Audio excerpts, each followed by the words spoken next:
Welcome everyone. आज आपण simple present tense पाहणार आहोत. त्याआधी आपण ग्रॅमॅटिकल काही रूल पाहूया. पहिला रूल आहे grammatical person. First person I, me, we, मी, आम्ही.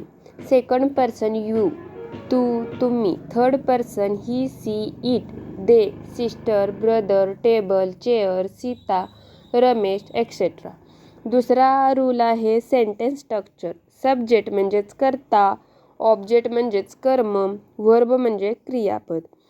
कर्ता म्हणजे काम करतो, कर्म म्हणजे काम चालू आहे, क्रियापद म्हणजेच होणारी क्रिया. यासाठी आपण काही उदाहरण पाहूया. मी फुटबॉल खेळतो. मराठीमध्ये वाक्याची सुरुवात subject plus object plus verb अशी होते, परंतु इंग्रजीमध्ये वाक्याची सुरुवात अशी होत नाही. इंग्रजीमध्ये वाक्याची सुरुवात आय प्ले फुटबॉल म्हणजे subject plus verb plus object अशी होते. आपण लक्षात ठेवायला पाहिजेत. तिसरा रूल्स आहे forms of verb.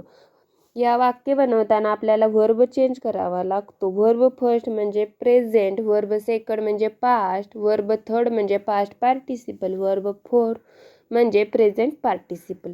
Play, played, played, playing. Write, wrote, written, writing.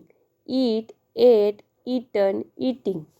आपण टेन्सचे प्रकार पाहूया. पहिला प्रकार आहे प्रेझेंट टेन्स, दुसरा प्रकार आहे पास्ट टेन्स, तिसरा प्रकार आहे फ्युचर टेन्स. आता आपण प्रेझेंट टेन्सचे प्रकार पाहणार आहोत. सिंपल प्रेझेंट टेन्स म्हणजे साधा वर्तमान काळ. प्रेझेंट कंटिन्युअस टेन्स म्हणजे चालू वर्तमान काळ. प्रेझेंट परफेक्ट टेन्स म्हणजे पूर्ण वर्तमान काळ. प्रेझेंट परफेक्ट कंटिन्युअस टेन्स म्हणजे चालू पूर्ण वर्तमान काळ. आता आपण सिंपल प्रेझेंट टेन्स पाहणार आहोत म्हणजे साधा वर्तमान काळ. मी फुटबॉल खेळतो. मी रोज व्यायाम करतो. पृथ्वी गोल फिरते. अशा प्रकारची सिंपल प्रेझेंट टेन्समध्ये रेग्युलर, हॅबिट, रुटीन, फॅक्ट्स यावरती वाक्य बनवली जातात. आता आपण पॉझिटिव्ह सेंटेन्स पाहणार आहोत. I go to school. She goes to school. यामध्ये काही छोटा रूल आहे, हा पहा. आय, वी, यू, दे वापरताना मेन वर्ब फर्स्ट यूज करावा लागतो वाक्य बनवताना. ही, सी, इट, नेम असेल तर वर्ब फर्स्ट यस किंवा इयस हा यूज करावं लागतं. We speak Hindi. Ritesh speaks English. You eat a banana. He eats a banana.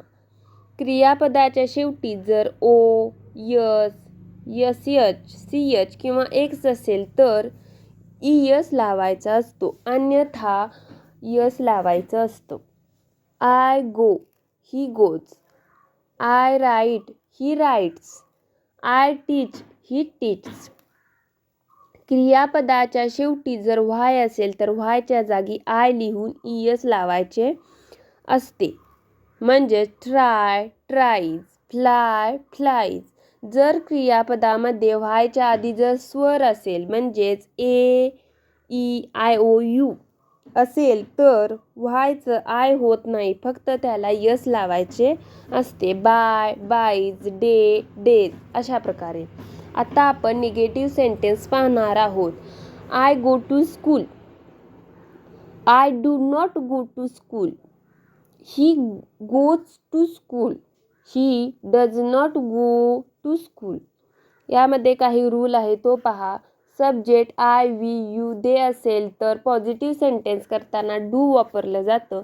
Negative sentence करताना डू नॉट वापरले जाते. जर सब्जेक्ट ही, सी, इट असेल तर पॉझिटिव्ह सेंटेन्स करताना डज वापरले जाते आणि निगेटिव्ह सेंटेन्स करताना डज नॉट वापरले जाते. जेव्हा आपण डज नॉट यूज करतो तेव्हा व्हर्बला यस किंवा इयस प्रत्यय लावायचा नाही. आता आपण इंट्रोगेटिव्ह सेंटेन्स म्हणजेच प्रश्नार्थी वाक्य पाहणार आहोत. He lives here. Does he lives here. आता दुसरं वाक्य, they play cricket. Do they play cricket. यामध्ये सुद्धा हाच रूल यूज होतो. सब्जेक्ट जर आय, वी, यू, दे असेल तर सेंटेन्स करताना डू वापरलं जातं. जर सब्जेक्ट ही, सी, इट असेल तर वाक्य बनवताना डज वापरलं जातं. आता आपण सिंपल प्रेझेंट टेन्सची काही वाक्य पाहणार आहोत. I read a book. मी पुस्तक वाचतो. She cooks food. ती स्वयंपाक करते. He speaks English. तो इंग्लिश बोलतो. They play cricket. ते क्रिकेट खेळतात. We walk to school. आम्ही शाळेत चालत जातो. The sun rise in the east. सूर्य पूर्वेला उगवतो. She sings a song. ती गाणे गाते.